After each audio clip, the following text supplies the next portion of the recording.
Sziasztok, hello! Ez itt a BMS Tech Podcast csatorna legújabb műsora, a TechFlow. Én Kocsis Sándor vagyok, és mielőtt tovább mennénk, és kicsit felvezetném ezt a mai műsort, és azokat, akik a vendégeim bemutatnám nektek, megkérlek benneteket, iratkozzatok fel a csatornára. Ha tetszik, akkor lájkoljátok is az adásunkat, vagy osszátok meg, és természetesen, hogy hallgatjátok, akkor pedig ott iratkozzatok föl. Szerintem jöhet a főcím.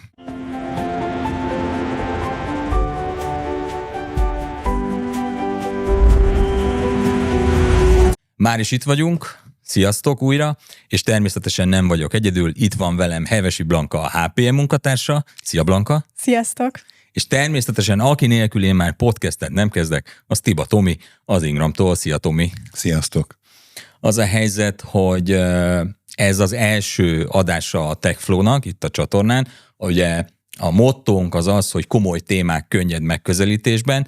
Éppen ezért hosszasan nem szeretném húzni az időt, és mi már a podcastben sokszor visszatérően beszélgettünk állandóan, vagy környékezzük a fenntarthatóságot, és nem véletlenül vagytok ti most itt az adásban, mert mind a ketten a cégben a fenntarthatóságért felelős munkatársak vagytok. És ha megengeditek, akkor én azzal kezdeném ezt a mai beszélgetést, hogy valahogy kéne, ha nem is szigorúan definiálni, de valahogy különbséget tenni, hogy a fenntarthatóság az miért több, mint a környezetvédelem? Hogy álljunk ennek neki? Na hát én pont a definícióval készültem, pont azért, mert szerintem elég megfoghatatlan, és tényleg nagyon nehéz elhelyezni a fenntarthatóságot, pedig nagyon nagy a zaj körülötte. Ez így van. Kezdjük először a fogalommal. Alapvetően a régi definíciója az lényegében, hogy a jelenlegi fejlődés az úgy történjen meg, hogy a mostani generációnak a szükségleteit kielégítse, úgy, hogy a jövőbeli generációnak a szükségleteit ne veszélyeztesse, hogy ki tudja elégíteni. Na hát köszönöm szépen, ezzel nem sok mindent tudunk kezdeni, meg gondolom a cégek se. Én ezt sokkal jobban szeretem úgy megközelíteni, hogy ennek van 3 pillérje. Van a környezetvédelem, igen, mint amit te is említettél, és egyébként nem véletlen, hogy a környezetvédelem az, ami körül a legtöbbet beszélnek, hiszen prioritásban azért ez az, ami sokkal nehezebben visszafordítható, hiszen pont látjuk, hogy vízszintemelkedés van, nő a hőmérséklet folyamatosan, tehát ezek olyan dolgok, amik egy idő után visszafordíthatatlanok. Úgyhogy ezért is ez a legfontosabb téma talán a fenntarthatóságon belül, de ezen kívül például van a társadalmi pillére, itt például akár a férfi-női egyenlőség, vagy az, hogy a vállalatok az ellátási láncon belül megfelelő szerződéseket kössenek, ne legyen gyerekmunka, illetve van a harmadik láb, a gazdaság, hogy ne az legyen, mint ami egy ideig működött, hogy felhasználjuk az erőforrásokat, utána piacra dobjuk, aztán pedig eldobjuk, hanem hogy elinduljunk egy körforgásos gazdaság felé, amikor már a termékeknek a komponenseit, vagy a termékeket újrahasznosítjuk. Tehát összefoglalva, most nagyon sok mindent mondtam, de hogy ez a 3 lába van a fenntarthatóságnak, amilyen irányokból megközelítjük, a környezeti, társadalmi és gazdasági. És ezek alapján már szerintem sokkal jobban meg lehet közelíteni, hogy azért nem csak a környezetvédelem van, hanem ennek nagyon-nagyon sok aspektusa van, hogy tényleg akár egy ember fenntarthatóan tudjon működni, vagy akár egy vállalat. Rengeteg témát hoztál ide, és sok a kérdés, de engedlek most szóhoz jutni. Nem akartam a szabadba vágni. Ne. Nem. Ez nagyon jó, ugye, hogy itt a Blanka felhozta ezt a 3 pillért, egyébként meg kell, hogy mondjam őszintén, az én lelkemhez is a környezetvédelmi pillér áll a legközelebb, de hát önmagában mind a 3 külön-külön probléma kupac egyébként, és ugye idefele autózva megálltunk a dugóba, a hídon, igen, és akkor ugye oldalra kinéztünk, és láttuk ugye a Duna vízcsökkenését, és hát konkrétan ez az egyik olyan terület, amivel igenis foglalkozni kell. Ugye nekem a gyerekeim kajakoznak, én is néha mártogatok egy kicsit, van, hogy vitorlázok, szóval ez a víz probléma, ez nagyon közelről érint, vagy lelkileg nagyon megérint engem, és azt gondolom, hogy ahogy Blanka is kiemelte, a környezetvédelmi rész az, amelyikre a legnagyobb hangsúlyt kellene fektetnünk, de persze nyilván a másik kettő is fontos, viszont hát talán azt gondolom, hogy a környezet az, amivel most a legrosszabbul gazdálkodunk. Majd beszéljünk a másik kettőről is, de akkor mert ezzel kapcsolatosan is van bennem néhány gondolat, de ha már környezetvédelem, hazamegyek, szépen elmosogatom a kis tejfölös bödönömet, és akkor én szelektíven gyűjtöm a hulladékot, miközben meg a nagy ellátási láncok azok ontják magukból a hulladékot, tehát hogy valahol van ennek a tudatos vásárlásnak vége, vagy én megnyugodhatok, figyelj, én akkor tettem a fenntarthatóságért, meg tettem a környezetvédelemért, tehát ez így nekem itt véget ér a történet, vagy egyébként most bementem a Zarába vásárolni valamit, és ott nagybetűkkel ki volt írva a pénztár fölött, hogy fenntarthatóság, tehát hogy a nagy láncokban is azért ez, nagy láncokban is, nagy áruházláncokban, vagy bolti hálózatokban is ez téma azért, úgy látom. Igen, ez nagyon jó, ha az ilyen mindennapi tevékenységeknél odafigyelsz arra, hogy mondjuk nem folyatod a vizet, hogy szelektíven gyűjtesz, de szerintem ezen felül azért fontos, hogy akár a fogyasztó is edukálja, akár saját magát, hogy olyan termékeket vásároljon, és olyan vállalatokat támogasson, akik ezt a fenntartható irányvonalat képviselik. Csak nyilván ez is egy olyan kérdés, hogy akkor hogyan közelítsék meg, mert most csak kitalálom, hogy jól van, szeretnék fenntartható termékeket vásárolni. Nagyon sok vállalat kiírja, hiszen ez egy nagyon jó marketing. Így van. Számukra is. Nyilván most már nagyon sok fogalom megjelenik ezzel kapcsolatban is, akár például a greenwashing, ami tulajdonképpen azt jelenti, hogy a vállalat az azt mutatja, hogy mennyire zöld, miközben sokkal kisebb mértékben tesz azért, mint amennyit ő mondjuk kibocsát, vagy akár nem is feltétlenül tesz, csak így marketing szempontjából ez jól hangzik. Szóval nagyon fontos, hogy nézzük meg, hogy tényleg ez a vállalat fenntarthatóan működik-e. Erre vannak például különféle címkék, akár mondjuk az EU Flower, aminél mondjuk ha rajta van a terméken, akkor az egy garancia, hogy az olyan termék lesz. De azért ezt a fenntarthatóságot úgy is be tudom bizonyítani, hogy én veszek magamnak ezeket a különböző kvótákat. Tehát, hogy nekem ez egy kicsit ilyen felemás ez a történet. Ja, most nagyon sok mindenbe kezdtünk bele. Igen. Kezdted ugye a műanyag szemetes pohár. Hát igen, ez az egyéni szinten, igen. Aztán utána elmentünk ezekbe az ingoványos szerződéses irányokba, de nem tudom, tudjátok-e például, hogyha a világ óceánokban úszó összes műanyag hulladékot egy helyre gyűjtenénk, akkor az körülbelül 3 franciaországnyi területet fedne le. Persze ez most ugye szétosztva mindenhol, ott lebeg, de hogy a brutális mennyiségű szemétről van szó. Szóval a másik veszőparipámat akartam igazából elővenni, igen. Az az oktatás.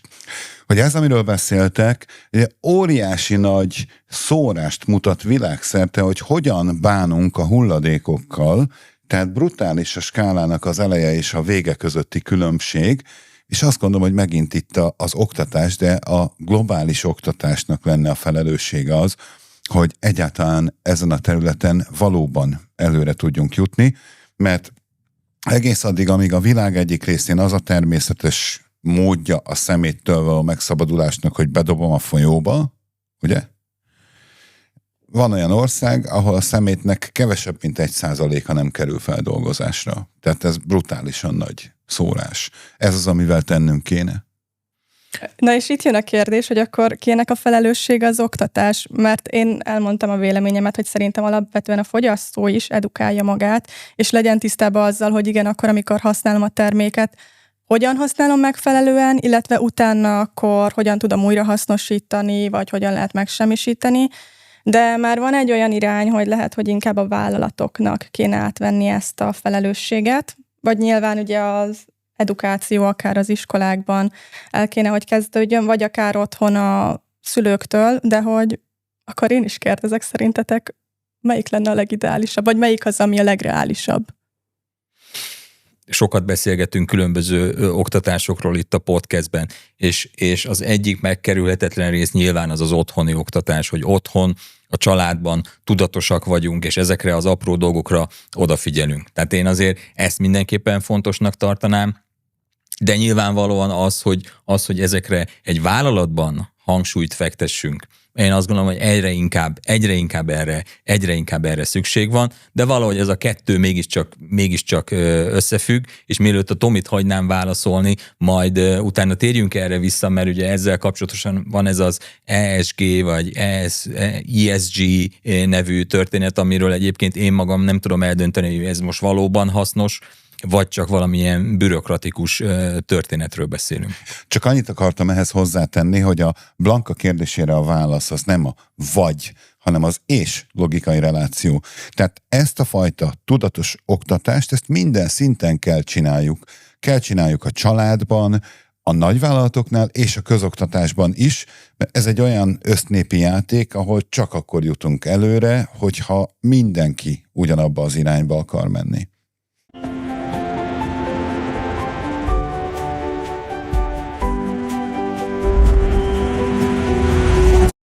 ESG. ESG. Neked erről egyébként, mintha én úgy emlékszem, mintha valami személyes koncepciód lenne, vagy elképzelésed volna. Igen, én azt gondolom, hogy egyébként egy segítség tud lenni, illetve azért ennek van egy hosszabb története. Ez alapvetően inkább a befektetők irányából indult még régebben, hiszen olyan vállalatba szerettek volna pénzt befektetni, ami nem csak abba az adott évbe akarja termelni a profitot, hanem hosszabb távon tud működni. És akkor nagyon fontos az, hogy akár mondjuk a vállalatirányítás tekintetében is megfelelően működjön, rendesen adózzon, ne derüljön ki, hogy mondjuk 2 év múlva, hogy adócsaláson kapják, és akkor utána meg mégse lesz cég. Ha mondjuk az informatikát nézzük, hogy mennyire reziliens a különböző nyersanyagok kapcsán, akár mondjuk, ha nézzük a chipgyártást, vagy más egyéb komponenseket, hogyha ezeket nehezebben lehet hozzáférni, vagy egy nagyobb a kitettség ehhez, akkor nyilvánvalóan az majd a vállalatnak az értékét is befolyásolni fogja, és akkor a befektetőnek mondjuk ezt abban a pillanatban, amikor hónapok óta a memóriaválság határoz meg mindent. Igen, gondoltam, hogy behozzam-e pont konkrétan ezt a példát, vagy inkább keressek távolabbi, vagy más aspektusból példát. Ez nagyon jó, ez húsba vágó. Igen, ez most fájdalmas. Úgyhogy ilyenkor nagyon számít az, hogy melyik vállalat hogyan tud reagálni, és a befektetőknek is fontos az, hogy olyan vállalatba fektessenek be, aki ezekre jól tud reagálni, hiszen neki is akkor a pénze akkor ebben az esetben lesz jó helyen, és ezért volt fontos nekik, hogy az ESG, ami már ugye említettem ezt a 3 pillért, itt is igazából a környezeti, társadalmi és vállalatirányítási aspektusokból vizsgálják a vállalatot, és itt igazából mindegyik aspektust megnézik, és ezt is figyelembe veszik azon kívül, hogy a vállalat mennyire profitabilis.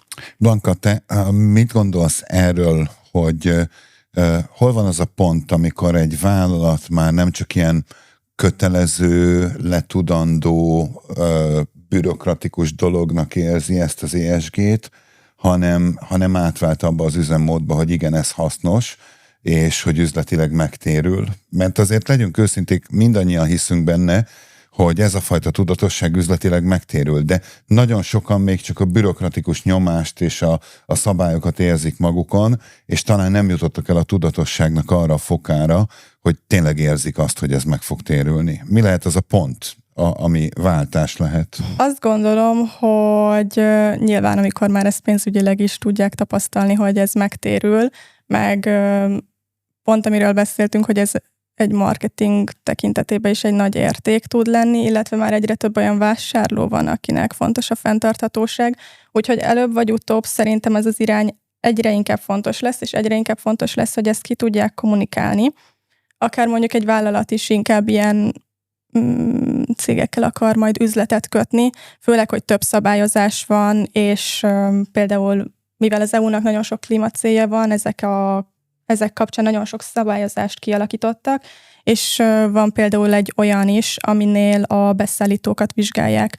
Tehát ez egy üzleti érték lesz, meg már most is egyre inkább az, hogy jól tud a különféle kockázatokat kezelni, akár társadalmi, akár környezeti aspektusokból, illetve még milyen szempontból térülhet meg. Szerintem nem tudom, hogy ezekre mennyire fogunk majd még kitérni, de hogy alapvetően, ha már egy kicsit fenntarthatóbb irányba indul el a vállalat, akkor mi az, ami segítséget tud nyújtani? Akár például az optimalizáció. Ha most a vállalat elkezd olyan irányba elindulni, hogy jól van, akkor például inkább szolgáltatásokat kezdek el használni, akkor az azt jelenti, hogy jobban méretezek. Ha jobban méretezek, kevesebb kapacitást használok fel, vagy így akkora kapacitást, amekkorára nekem szükségem van, akkor az akár mondjuk energiahasználatban, illetve pénzügyileg is sokkal hatékonyabb lesz, vagyis előnyösebb lesz. Szerintem már az adott pillanatban, amikor elindulnak egy ilyen irányba, realizálhatnak nyereséget. Beszélgettünk ugye már korábban milyen fogyasztás alapú megoldásokról, igen. Tehát ez egyébként összevág azzal, de én megmondom őszintén, egy kicsit még úgy érzem, hogy ez attól a beszállítótól vásárolok, stb. Ez még egy kicsit ilyen a gittegylet kategóriába tartozik, nem pedig abba, ahol ténylegesen kimutatható. Tehát ezek jó dolgok, amiket Blanka mond, mert szerintem nagyon nehezen kimutatható jelenleg gazdaságilag, ugye? Mostanában sokat beszélgettünk a mesterséges intelligenciáról. Ott is a fenntarthatóság egy fontos dolog, hiszen egyértelmű az, hogy az az üzleti modell, amelyikkel a nagy szolgáltatónk ránk tették azt a kényszert, hogy kezdjük el használni, az ugye üzletileg nem fenntartható. Tehát ott még és most kezdjük azt érezni, hogy lassan vége a beetető időszaknak, és akkor el kell kezdenünk fizetni is érte azért, amit használunk. Tehát ott is azért lesz egy ilyen fenntarthatósági válság, nem csak gazdasági szempontból egyébként, mert azt azért csak szeretném ide behozni, hogy az adatközpontjaink valahol nagyon-nagyon toplistásak abban, hogy a környezetet milyen iramban romboljuk.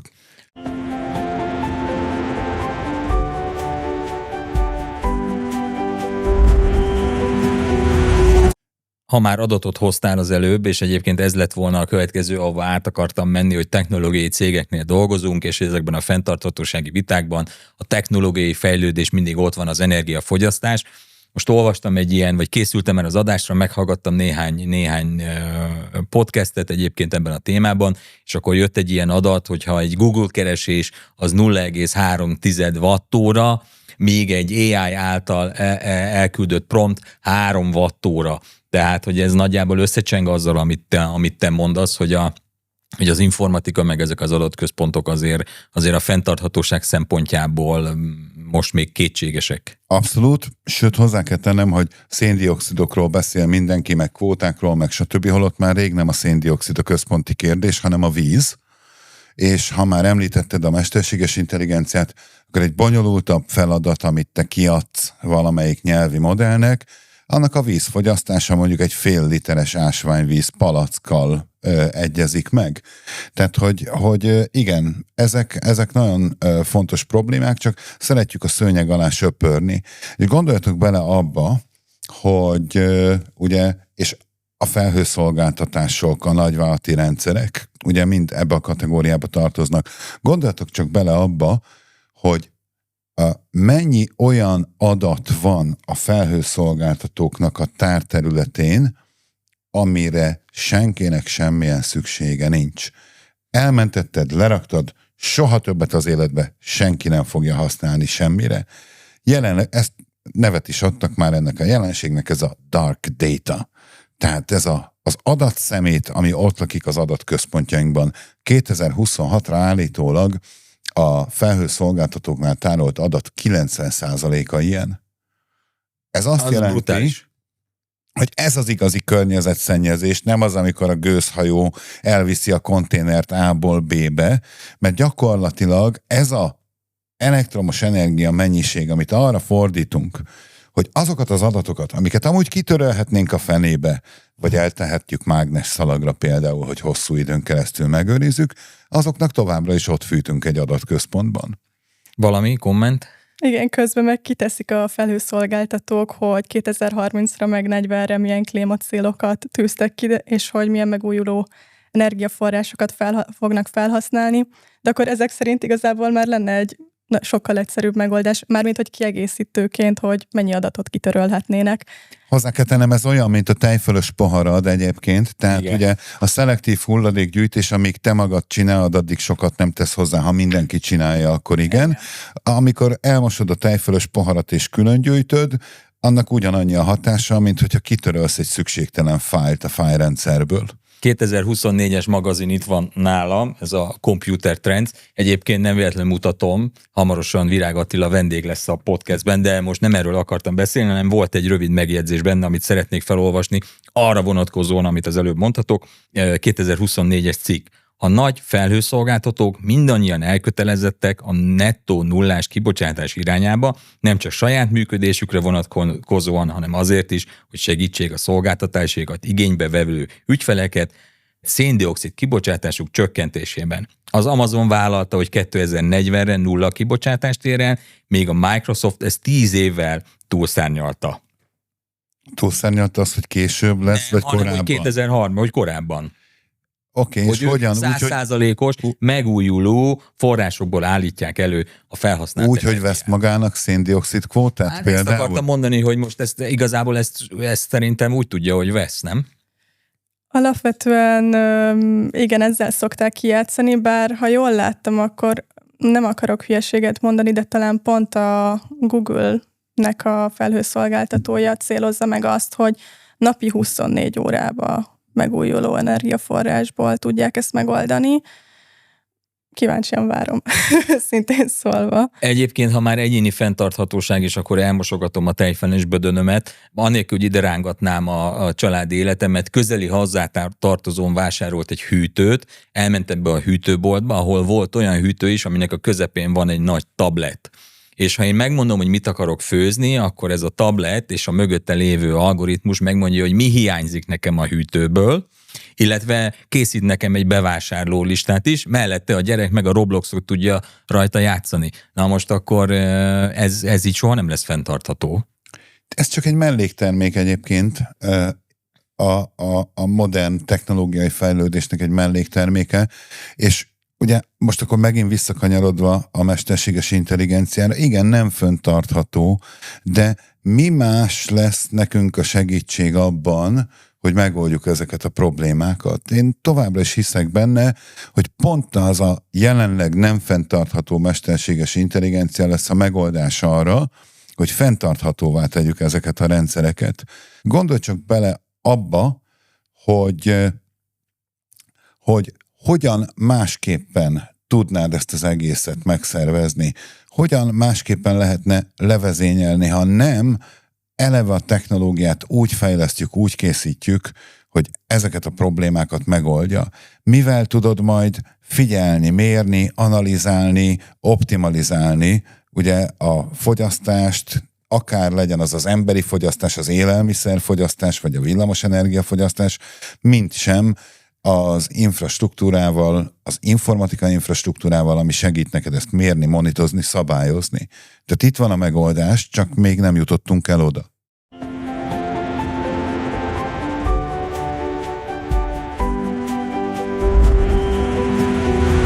Három kérdés van bennem.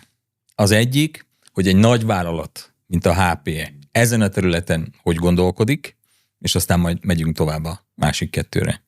Mármint a mesterséges intelligencia. Nem, hanem egyáltalán fenntarthatóság kapcsán. Mint amit már próbáltam is, vagy így amit így valamilyen szinten be is hoztam, én alapvetően a szolgáltatás alapú működésben hiszek, és pont mi abba akarjuk támogatni egyik oldalról az ügyfeleinket, hogy olyan infrastruktúrát szolgáltatunk, ami az ő igényeiket úgy szolgálja ki, hogy tényleg megfelelően tudjuk méretezni. Amekkora igényük van, akkorát mi kezdetekben segítünk nekik megtervezni, leszállítjuk, és amikor nekik szükségük van arra, hogy növekedjenek, akkor szépen tudunk skálázni. És ez egyrésztről azért jó, mert amikor megveszik, vagy nem kell, alapvetően a fenntarthatóságnak az egyik irányvonala az, hogy a tulajdonlás helyett inkább induljunk el egy szolgáltatás alapú működés felé. Így szerintem, hogy már mérve van, akár mondjuk az infrastruktúra sokkal könnyebben lehet optimalizálni, és nem az van, hogy mindenki random provizionálgat instanciákat, hanem tényleg sokkal tudatosabban fogják ezt megtenni, ami már alapból csökkenti az energiahasználatot, és egyébként pont még gazdaságilag is előnyös, hiszen akkor kevesebbet kell az energiára költeni. Azt gondolom, hogy ez a szolgáltatás alapú működés már alapból ezt tudja segíteni, illetve mi még abba is akarunk támogatást nyújtani, hogy ezt a működés ha már megvették ezt a szolgáltatás alapú irányvonalat, akkor, hogy amikor már működtetik, akkor tulajdonképpen ezt folyamatosan monitorozzák, hogy valóban tényleg, ha bármilyen energiafogyasztási anomália van, észrevegyék, vagy hogy mi az, amire több energia megy el. Tehát, hogy a folyamatos monitorozás is nagy segítséget tud abban nyújtani, hogy optimalizáltabban tudjanak működni. Illetve, bocs, de ez a tervezéshez is segítség, tehát tudjuk előre, hogy amikor belefogunk egy új dologba, az mibe fog kerülni, és annak milyen ökológiai lábnyoma lesz. Én még annyit tennék hozzá, hogy itt van ez a digitális termék útlevél kérdés is, ahol szerintem ugye két dolog összeér, a mesterséges intelligenciáról szóló törvény és az ESG, ahol gyakorlatilag ugye a termékeink a bölcsőtől a megsemmisítésig nyomon követhetőek, és szerintem ez egy kritikus dolog, mert nem tudom, hogy tudjátok-e, de abban az elektronikai hulladékban, amit jelen pillanatban termelünk, brutális, hogy mi van benne. Tehát 1 tonna mobiltelefon például több aranyat tartalmaz, mint 1 tonna aranyérc. Ez egy elég erős történet. Bizony.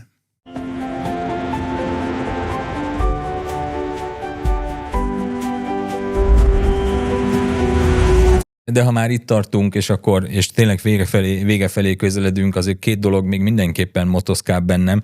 Az egyik az, hogy mi magunk, emberek, hogy tudunk mi fenntarthatóan működni ebben a környezetben.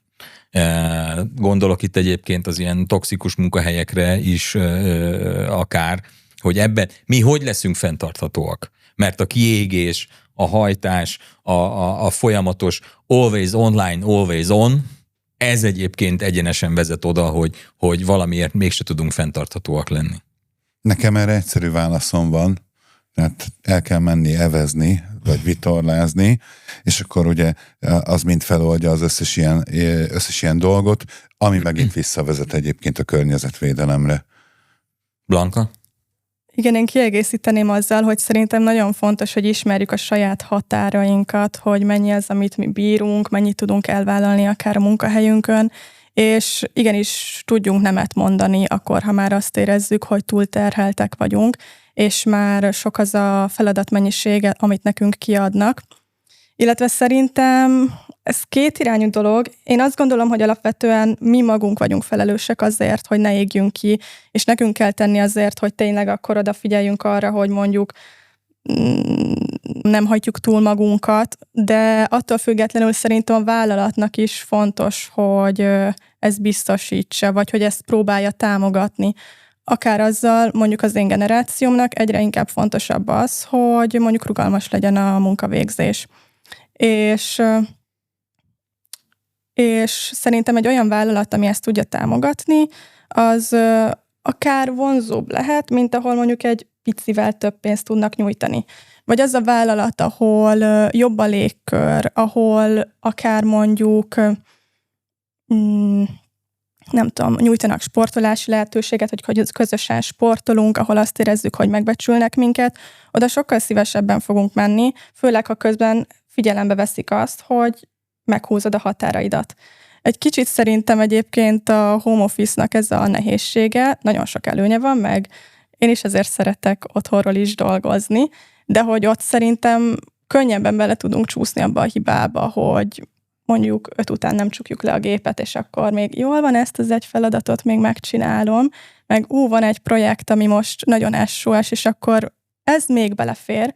És egyébként azt gondolom, hogy ha mondjuk van egy tényleg nagyon fontos projekt, akkor az lehet, hogy tényleg egy kicsit többet ott kell ülni a gép előtt, hogy az olyan minőségű legyen, mert ha mondjuk elmélyedsz benne, és benne vagy a flowba, akkor tudsz vele haladni.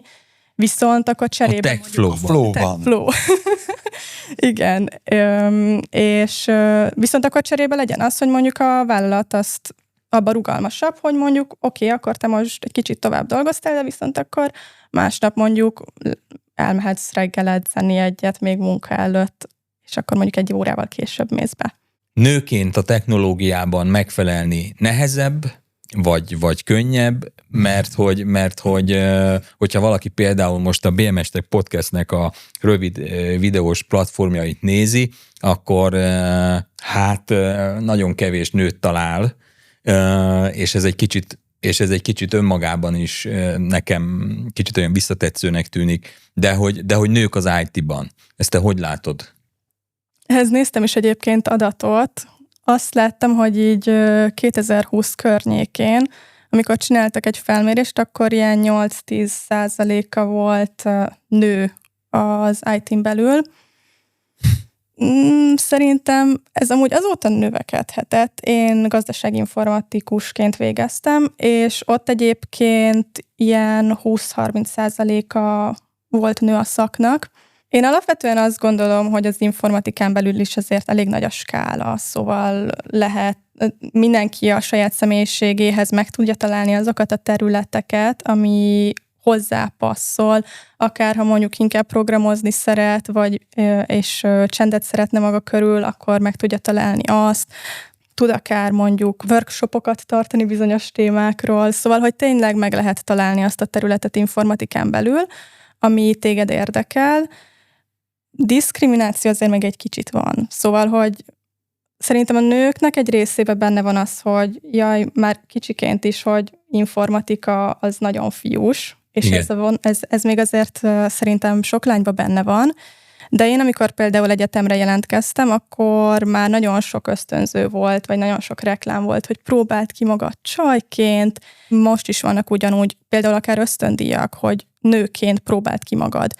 Úgyhogy ezt szerintem egyre jobban próbálják támogatni. Például tőlem is volt, hogy már egyébként megkérdezték, hogy nekem lányként hogy jött az, hogy informatikai irányba induljak el, de hogy amúgy én még olyan erős diszkriminációt nem éreztem, sőt, inkább azt tapasztaltam, hogyha mondjuk elmentem konferenciára, akkor nagyon örültek annak, hogy fiatal lányként én a saját szemléletemet elmondom, és egy teljesen más perspektívát viszek be. Egyébként azt gondolom, hogy ez a szakma ilyen tekintetben mindenképpen előnyös és befogadó. Amúgy nagyon örülök ennek a témának, mert egy picit úgy érzem, hogy az S betű az ESG-ből az itt így megnyilvánul, és összeér a technológiai oktatással, ugye meg a mesterséges intelligenciával is, hiszen egy másik műsorban pont ugye az oktatásról beszéltünk, és nagyon fontos az, hogy ugye ez a diverzitás, ez nem csak egy etikai szempontból fontos dolog, hanem a munkánknak, a mesterséges intelligencia munkájának az ellenőrzése, javítása annál jobb lesz, minél több elme, minél több különbözően gondolkodó elme felügyeli azt az egészet, és szerintem ez pont egy ilyen dolog, ahol azt akarjuk megmutatni, hogy a sokszínűség az, hogy mi különbözőek ugyanazon a területen dolgozunk, az milyen pozitív eredményt ér el a nap végén, és ez szerintem tökre passzol ebbe az S betűbe az ESG világból. Hogy remélem a nézők és hallgatók között sok